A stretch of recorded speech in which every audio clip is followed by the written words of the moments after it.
Est-ce que le peuple du Seigneur vit véritablement en fait la vie au sens où le Seigneur l'entend?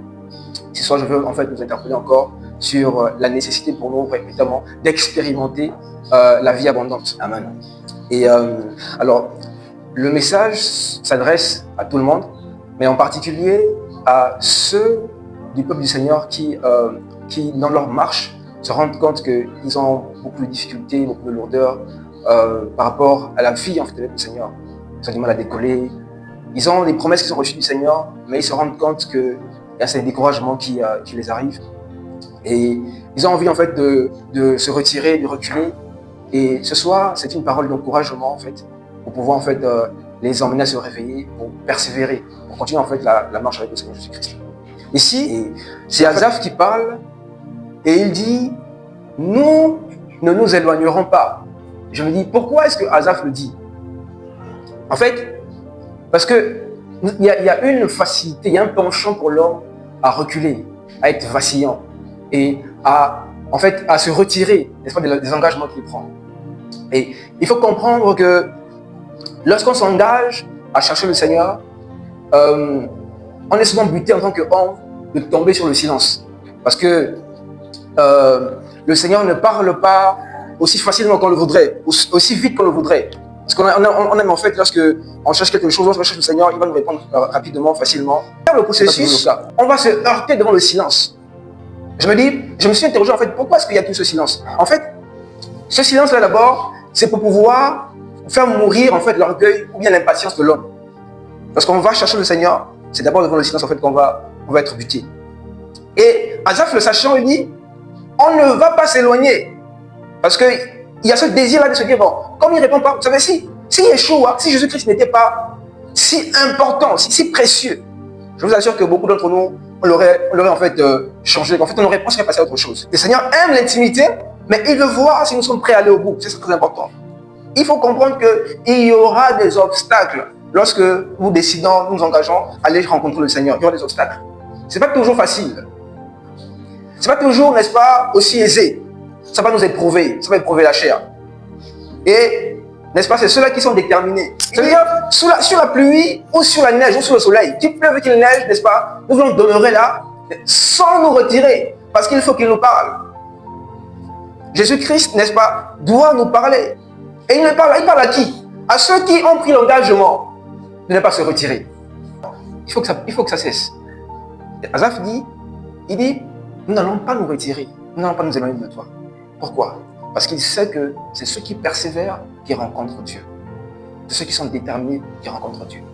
Même dans la vie, la plupart de ceux qui réussissent dans leurs objectifs, n'est-ce pas, de manière générale, ce sont des gens qui sont déterminés à aller jusqu'au bout, malgré les difficultés, malgré les obstacles.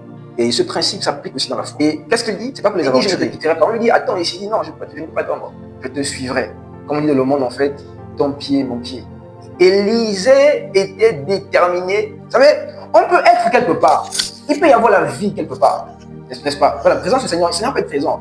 Mais tant qu'il n'y a pas cette faim, cette détermination, n'est-ce pas, à recevoir le Seigneur, à s'attendre au Seigneur, au toucher du Seigneur, on ne pourra passer à côté. Élisée, n'est-ce pas, pouvait passer à côté, n'est-ce pas, du manteau qui lui était destiné. C'est-à-dire qu'il faut savoir que... Parce que si Élisée, tu pries un mois, moi tu te relâches un peu. Tu sais, 2 mois, moi tu te relâches un peu. Il dit, il faut savoir que tu ne vas rien obtenir du Seigneur. Parce que tu es résolu, tu es patient. Le Seigneur ne s'occupe même pas de toi. Parce que tu vas durer comme ça pour rien. Et comme je disais tout à l'heure, il y a des gens qui comprennent des principes et les appliquent et ça avance très vite. Il y a d'autres qui traînent et ça prend plus de temps. Et que le Seigneur nous aide vraiment à pouvoir suivre le bon exemple, pouvoir nous appliquer. Très important. Jésus est le Dieu qui vivifie son peuple. Il est le Dieu qui apporte la vie. Il y avait la mort, il y avait le vide, le silence et le chaos. Il est ce Dieu-là. Je nous rappelle, nous ne pouvons pas demeurer de manière chronique dans la sécheresse, dans la mort. Non. Si nous invoquons un Dieu qui est vivant, cette vie doit être communiquée. Nous devons recevoir cette touche-là par le Seigneur. C'est-à-dire que même si la famille ne comprend pas aujourd'hui, même si les frères et sœurs ne comprennent pas parfois, je vous assure que lorsque le Seigneur se manifeste, ils vont se mettre d'accord. Ils vont se mettre d'accord, ils vont pas le choix. Ça va susciter l'adhésion. Parce que là où il y a la vie, Les gens viendront chercher pour venir puiser. Jean-Baptiste était dans le désert. Jean-Baptiste était, n'est-ce pas, il était vêtu de vêtements, n'est-ce pas, de peau de bête en fait. Et qu'est-ce qui s'est passé? Elle dit que les gens couraient, il n'y a aucun miracle, les gens couraient pour venir l'écouter. Parce qu'il y avait la vie en lui. Ce qui est bien, c'est que quand on a la vie, elle peut se partager. Ça veut dire même pour invoquer le nom du Seigneur, il faut être vivifié. Oui. Pourquoi? Parce que je prends ne serait-ce que le cas de la prière, qui est l'une des choses bien, en tout cas qui est très importante dans la vie d'un chrétien.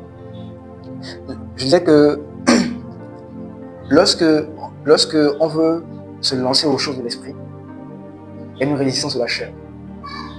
Frères et sœurs, ce n'est jamais naturel d'aller chercher le Seigneur de prier, mais de jeûner. C'est pas naturel, c'est pas vrai. Pas naturel. Il doit y avoir une discipline. Il doit y avoir en fait une fermeté à le faire. Et c'est dans cet élan-là, n'est-ce pas, dans son souci. Attends, Dieu n'est pas que des arguments, c'est pas seulement que la doctrine, c'est pas seulement que des paroles. C'est pas seulement que ça. On ne peut pas résumer notre Dieu, n'est-ce pas, à des simples arguments, à des simples mots. C'est peu, c'est de le réduire. Il est vie, Dieu se démontre. Et il dit, race incrédule, jusqu'à quand vas-je nous supporter?